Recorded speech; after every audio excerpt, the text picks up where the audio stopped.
కల్తీ మద్యంపై సిట్ ఏర్పాటు చేసిన ప్రభుత్వం దమ్ముంటే సిబిఐ విచారణ వేయాలన్నారు మాజీ మంత్రి జోగి రమేష్.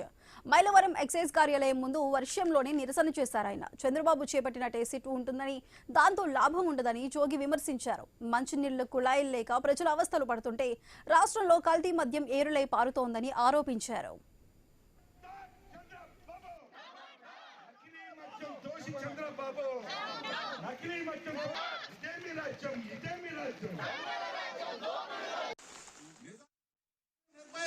విచారణ చేయి, దోషుల్ని శిక్షించు. ఎంతమంది ప్రాణాలు తీసుకుంటావు, ఎంతమంది ప్రాణాలు బలిగొంటావు. నకిలీ మద్యంతో కొన్ని వందల కొన్ని వేల మంది అక్క చెల్లెమ్మలు ప్రాణాలు కోల్పోతా ఉంటే నిజంగా ఈ రోజున సిగ్గుగా లేదా చంద్రబాబు నాయుడు?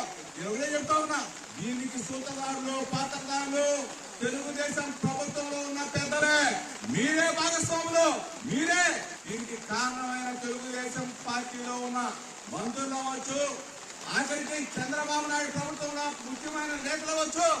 అందరినీ కూడా బొప్పలేయాలా, అందరినీ అరెస్ట్ చేయాలా. వైఎస్ఆర్ కాంగ్రెస్ పార్టీ తరఫున డిమాండ్ చేస్తా ఉన్నాం. నిజాన్ని